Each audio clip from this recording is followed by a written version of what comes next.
Sir NRIs. ఈ NRIs అనేటప్పటికి ఖచ్చితంగా full bags of money and అక్కడ సంపాదించింది మొత్తం ఇక్కడికి తీసుకురావడాన్ని చూస్తూ ఉంటాం. వాళ్ళు ఫైనాన్షియల్ పరంగా చేసే మేజర్ మిస్టేక్స్ ఏంటి సార్? చాలా మంది అనుకుంటారు ఎన్ఆర్ఐస్ అంటే వాళ్ళకి మొత్తం తెలుసు. ఫైనాన్షియల్‌గా ఇన్‌కమ్ అనేది గట్టిగా వస్తుంది. So, manage చేస్తారనుకుంటారు. బట్ వాళ్ళు కూడా కంపేర్ ద మెడికల్ కాస్ట్ అక్కడెంత, ఇక్కడెంత? అండ్ ఏదైనా మేజర్ ఇష్యూస్ వస్తే ఏంటి పరిస్థితి?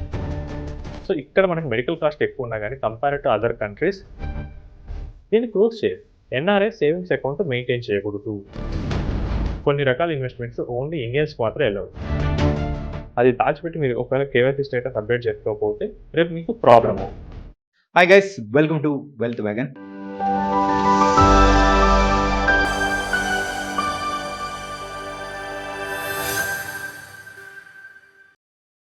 ఎన్ఆర్ఐస్ చాలామంది కూడా అక్కడ సంపాదిస్తారు. మళ్ళీ ఇక్కడికొచ్చి మన ఇండియాలో ప్రాపర్టీస్ తీసుకుంటూ ఉంటారు. ఫైనాన్షియల్‌గా ఎన్నో చేస్తూ ఉంటారు. కానీ వాళ్ళు చేసే మిస్టేక్స్ వల్ల వాళ్ళకి రావాల్సిన లాభం అనేది కూడా తగ్గిపోతూ ఉంటది. మెయిన్‌గా ఎన్ఆర్ఐస్ చేసే మిస్టేక్స్ ఏంటి ఫైనాన్షియల్ పరంగా? అది తెలుసుకుందాం. మరి దాని గురించి చెప్పడానికి ఇప్పుడు మనతో పాటు కూడా పర్సనల్ ఫైనాన్షియల్ ఎక్స్‌పర్ట్ అయిన సాయిరామ్ గారు ఉన్నారు. మరి ఆయనతో మాట్లాడదాం. హాయ్ సార్, నమస్తే సార్. నమస్తే జానకి గారు. Sir NRIs. ఈ ఎన్ఆర్ఐస్ అనేటప్పటికి ఖచ్చితంగా full bags of money and అక్కడ సంపాదించింది మొత్తం ఇక్కడికి తీసుకురావడాన్ని చూస్తూ ఉంటాం కదా. వాళ్ళు ఫైనాన్షియల్ పరంగా చేసే మేజర్ మిస్టేక్స్ ఏంటి సార్? చాలా మంది అనుకుంటారు ఎన్ఆర్ఐస్ అంటే వాళ్ళకి మొత్తం తెలుసు. ఫైనాన్షియల్‌గా ఇన్‌కమ్ అనేది గట్టిగా వస్తుంది. So, manage చేస్తారనుకుంటారు. బట్ వాళ్ళు కూడా మామూలు మన ఇండియన్స్ లాగే. సో, మన వాళ్ళే కదా! యాహ్! సో, వీళ్ళేంటంటే ఇన్‌కమ్ ఎక్కువొస్తది. ఎక్కువ సంపాదిస్తారు. బట్ మిస్టేక్స్ కూడా వీళ్ళు చేస్తారు. సో, వీళ్ళు చేసే మేజర్ మిస్టేక్స్ వల్ల ఈవెన్ లక్షలు, కోట్లు సంపాదించే వాళ్ళు కూడా వాళ్ళ వెల్త్ గ్రోత్‌ని వాళ్ళే అడ్డుకుంటున్నారు. సో, ఇప్పుడు మెయిన్‌గా చూస్తే గనుక ఎన్ఆర్ఐస్ చేసే మిస్టేక్స్.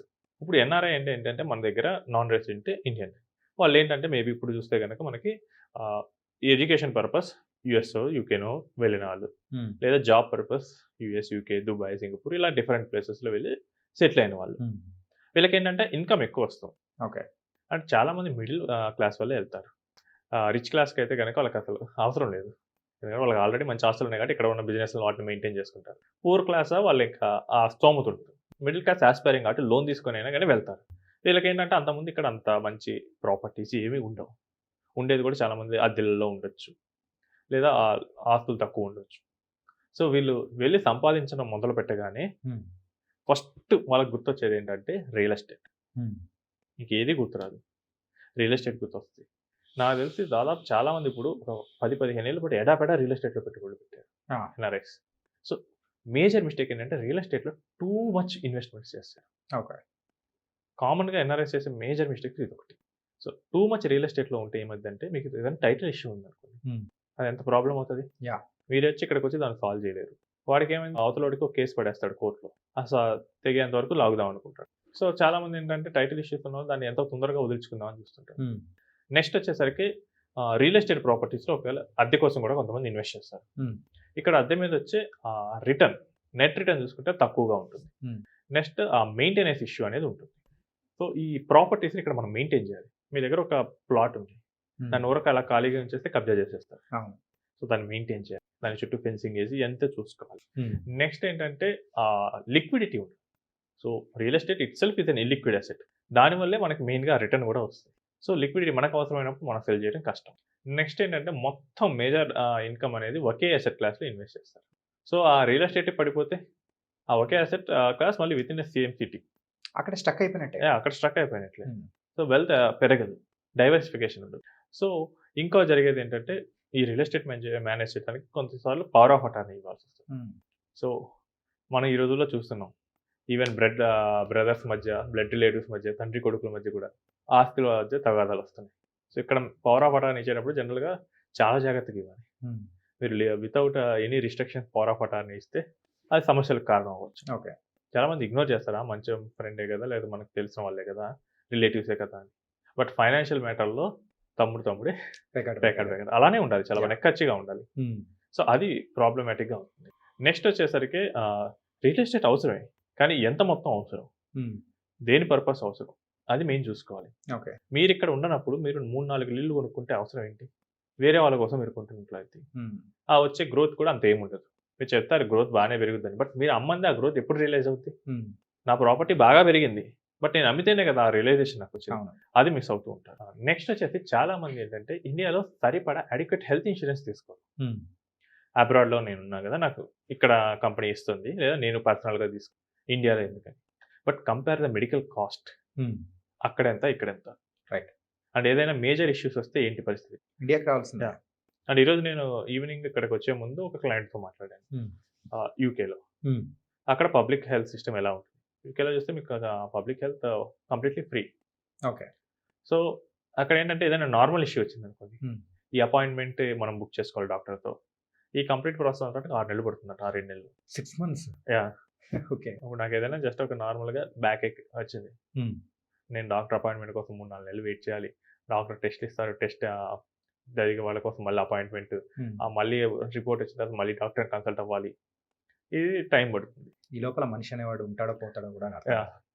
సో, అప్పుడు వాళ్ళేంటంటే వాళ్ళ ఉద్దేశ్యం ఇప్పుడు ఇక్కడ ఎందుకు లేట్ అవుతుంది కదా! ఇండియాకొచ్చి ఇక్కడ ట్రీట్మెంట్ చేయించుకుందాం. సో, ఈ ధోరణి అయితే చాలా మంది వాళ్ళలో ఉంటుంది. అప్పుడు మీకు ఇక్కడ హెల్త్ ఇన్స్యూరెన్స్ ఉంటే యూజ్ అవుతుంది కదా! హ్మ్. అండ్ ఇంకొందేంటంటే నేను ఇండియాకి రిటర్న్ వచ్చిన తర్వాత తీసుకుంటా అంటారు. రైట్. బట్ ఇండియాకి రిటర్న్ వచ్చినప్పుడు మీరు హెల్తీగా ఉంటారన్న గ్యారంటీ ఏంటి? రైట్. హెల్తీగా ఉన్నప్పుడు ఎంత హెల్త్ ఇన్స్యూరెన్స్ అయినా కంపెనీ ఇస్తుంది. హ్మ్. ద మూమెంట్ మీరు హెల్తీగా లేరనుకోండి, మీకేదో చిన్న ఇష్యూస్ లాగే అనిపించొచ్చు. హ్మ్. బట్ ఇన్స్యూరెన్స్ కంపెనీ దాన్ని రిజెక్ట్ చేయొచ్చు. ఓకే. ఇప్పుడు మీకేంటంటే ఒక 10 ఇయర్ డయాబెటిక్ అంట. లాంగ్ టర్మ్ డయాబెటిక్ నేను ఇంతకు మించి కవరేజ్ ఇవ్వలేను. హ్మ్. Long term hyper tension, high risk of heart issues హ్మ్. వాడు ఇవ్వకపోవచ్చు. మీరు హెల్తీగా ఉన్నప్పుడైతే ₹1,00,00,000, 2,00,00,000 తీసుకో. సో, ఇక్కడ మనకి మెడికల్ కాస్ట్ ఎక్కువ ఉన్నా గానీ compare to other countries rate అనేది మనకు తక్కువగుంటుంది. ఓకే. సో, ఇక్కడ మ్యాండేటరీగా తీసుకోవాలి. మీకు, మీ పేరెంట్స్‌కి కూడా ఇక్కడ తీసుకోవాలి. హ్మ్. నెక్స్ట్ వచ్చేసరికి ఇదేంటంటే మనకు సేవింగ్స్ అకౌంట్ ఉంది.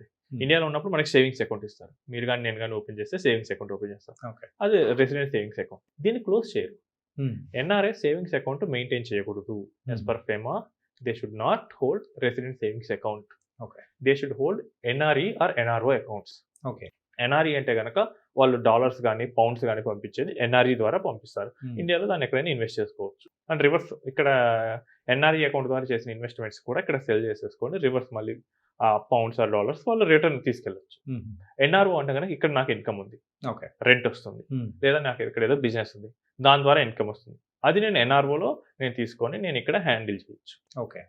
ఇది ఎందుకు పెట్టారంటే మనకి కంట్రీలో డాలర్స్ ఇన్‌ఫ్లో ఎంత?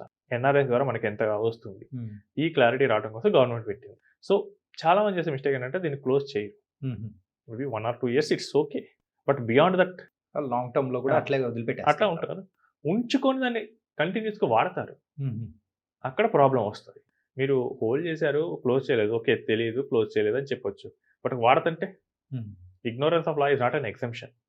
నెక్స్ట్ వచ్చేసరికి మెయిన్‌గా చేసేదేంటంటే రిటైర్మెంట్ ప్లానింగ్‌ని డిలే చేస్తున్నారు. ఓకే. ఆల్మోస్ట్ 10, 15 ఇయర్స్ డిలే చేస్తారు. సో, ఈ 10, 15 ఇయర్స్ డిలే వల్ల కాంపౌండింగ్ ఎఫెక్ట్ అనేది వాళ్ళకి కన్సిడరబుల్‌గా కోల్పోతారు. హుహు. ఒక 10 క్రోర్స్ రావాల్సిన చోట ఒక 3 క్రోర్సే వస్తాయి.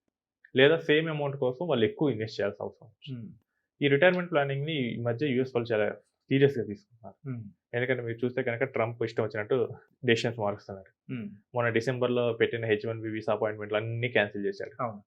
తర్వాత హెచ్-1బీకి $1,00,000 కట్టాలన్నాడు. హ్మ్.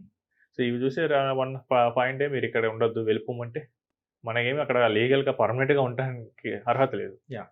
సో, కంట్రీలో ఉన్న సిట్యుయేషన్స్ బట్టి మనం యాక్ట్ అవ్వాల్సి వస్తుంటది. హ్మ్.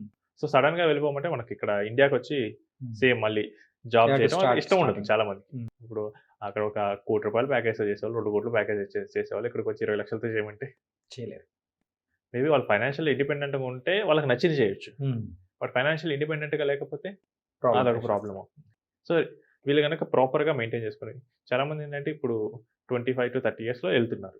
వీళ్ళు అక్కడ ఇన్‌కమ్ కూడా అదే రేంజ్‌లో ఆ ఏజ్‌లోనే స్టార్ట్ చేస్తున్నారు. హ్మ్. అప్పుడే వీళ్ళు రిటైర్మెంట్ ప్లానింగ్ కూడా మొదలుపెట్టుకున్నారు. ఇన్‌కమ్ మంచిగానే వస్తుంది కదా! $100,000 వస్తుంది. అంటే అరౌండ్ 94-95 లాక్స్ వస్తుంది. హ్మ్. ఎంతో కొంత సేవ్ చేసుకోండి. ఓకే. మనకి టైం ఎక్కువ ఉంటది. అండ్ ఈ టైంలో స్టార్టింగ్‌లో మనకి చేస్తే గనక డిపెండెన్సీస్ తక్కువ ఉంటారు. హ్మ్. కిడ్స్ వీళ్ళందరూ తక్కువ ఉంటారు కాబట్టి వాళ్ళ ఏజ్ కూడా తక్కువ ఉండొచ్చు కాబట్టి ఎక్కువ సేవ్ చేయగలం. ఓకే. మీరు 45 ఇయర్స్‌లో చేయండి. It's very difficult. వాళ్ళకి డిపెండెంట్స్ ఉంటారు. వాళ్ళ ఖర్చులు పెరుగుతాయి.